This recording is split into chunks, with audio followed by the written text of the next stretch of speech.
1 year ago, me and this girl, decided to go to this land known for its most beautiful landscapes and hot air balloons. We packed up our bags and flew in from opposite sides of the world.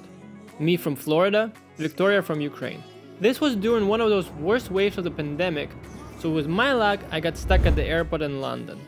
I was able to get out and do a 3-hour stopover in Ukraine and finally landed in Istanbul, Turkey. Waking up early is definitely not my thing, unless we have to see hundreds of hot air balloons in the air at 4 a.m. on the land that reminds me of the moon's surface. This was the most unforgettable experience, and at the end of the day, I was so happy to be alive after that harsh landing. Oh, this is Victoria. I think you guys have met before.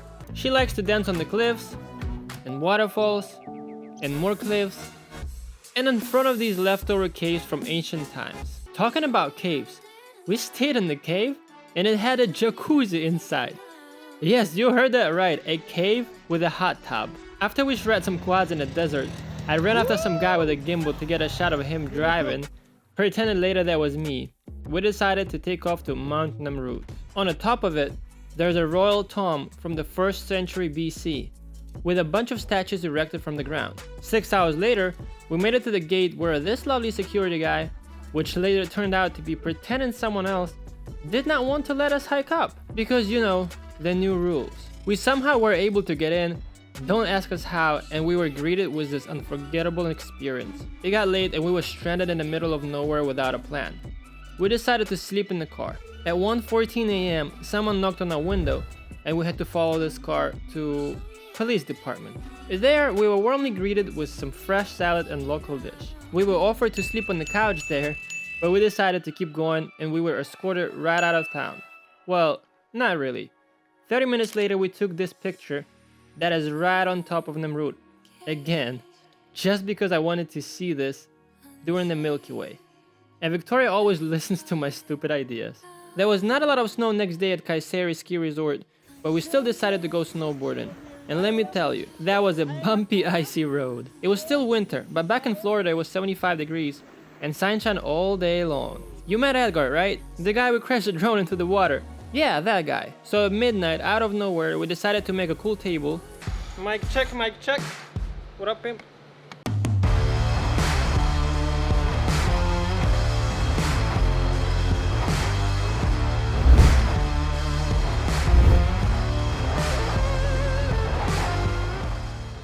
And the legend says we were up making it until 5 a.m. Oh, that was right around my birthday when I got my dream car. Since acceleration, it feels so good.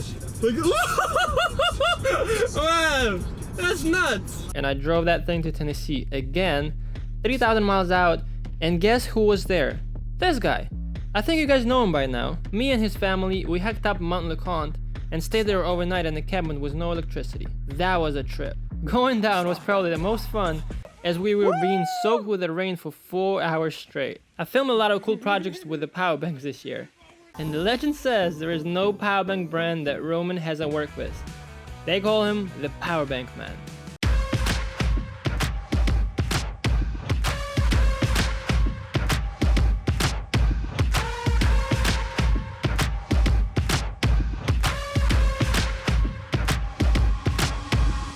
Right around that time, Tyler came to visit. Guess what? We shot another power bank video, and I made him jump into the 9 feet deep pool to get the GoPro out. But it was so worth the shot. Right. What's the status update on our objective? What's the status of what? He got me into FPV World, and I remember I was so excited when I got my first one. It hasn't been that long since I crashed it. And again, and again. Thanks, Tyler. It was May, and I have no idea what happened to April when me and this girl, again, flew in Costa Rica. This was like the only country that does not require crazy proof that you are not sick. So we saw crocodiles, monkeys, sloths, more monkeys, crabs, spiders, snakes, frogs, hummingbirds, lizards, parrots, pelicans. And did I mention monkeys? Well, more on that on another video. A big one. We ate a lot of arroz con camarones and drank banana shakes. Atua, you guys met him 2 years ago, gave us some surf lessons, and we quickly became the next Kelly Slater. That day, I somehow filmed this, and then this happened. We tried to help these guys, but the guy was so drunk even police didn't care. Did I tell you how we got here? To Santa Teresa, right? Oh yeah, we drove on a ferry and with some ocean breeze, 2 hours later we were on the other side of the country. This place had no electricity until 1996, but right now it is the next hot destination. We stayed in the coolest Airbnb until date, with a hanging pool and zip line, the longest zip line in the country the next day. Same day, we were lucky to see the coati and some hummingbirds and butterflies. We made some coffee at the base of the volcano, and some more from the glacier water. Wait, I'm getting ahead of myself. That was Arenal, erupted last time in 2010. And ever since then, all it was erupting there, these delicious lava burgers. We learned how the locals make coffee and even learned how to make sugar. And these 3 weeks we traveled with our best friends, Daihatsu. We were lucky that thing got us back to the airport alive. It had a mind on its own. It was the middle of the summer and I shot my first bike commercial. You guys have seen this guy, his name is Ben.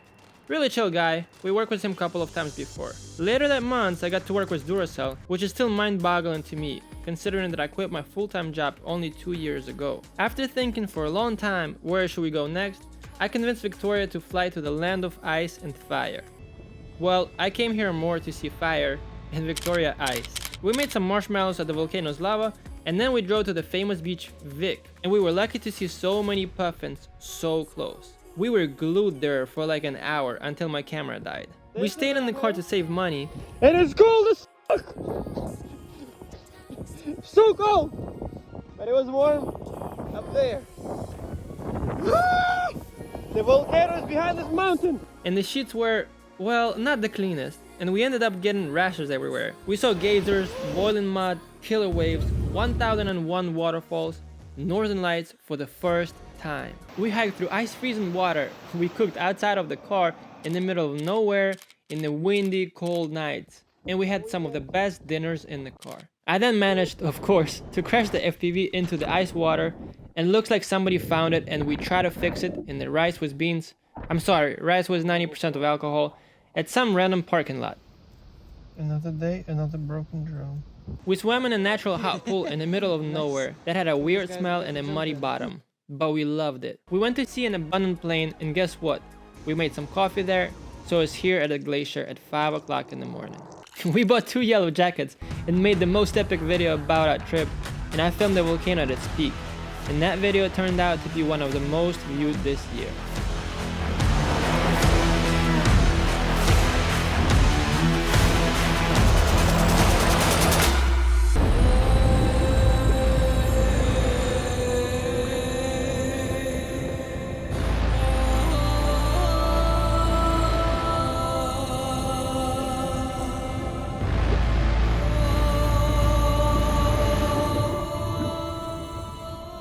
We made some friends with the horses, and we tried to make friends with the sheep, but they always ran away from us. You guys saw us chilling at a hot spring at 6 AM by ourselves, and that was probably some of the best times there. Well, that served us as a shower too. Before we left Iceland, we had to stop at the Blue Lagoon, and that lasted 5 hours.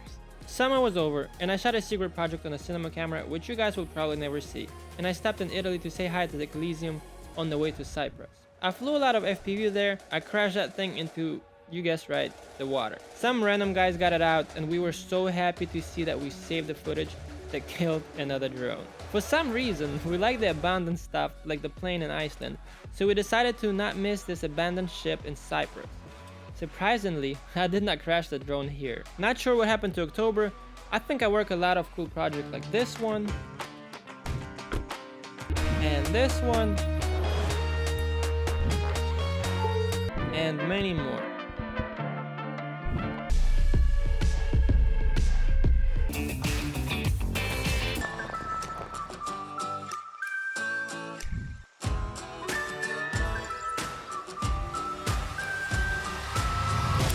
But since Italy opened up for travel finally, we did not waste time and flew into Milan. Feels like I was just there not too long ago. Or was I? We had some really good pizza at Lake Como, which gave me the worst stomach ache in 2021. And we drove through so many tunnels I lost count after the 14th one. We went to Italy to see colorful leaves and ended up seeing snow in Austria. Lago di Brais was the real reason we came here. And man, guess what I did here first? I flew the FPV, and you guessed it right, I did not crash it. We saw the lake being covered in snow like in slow motion, and we fed some ducks. Later gave some llamas a hug in Austria. We then saw Venice being flooded, which before I only saw on news, and I was like, man, this is real. But for everyone it seemed like a normal thing. I finally got to visit my family in Ukraine at the end of the year,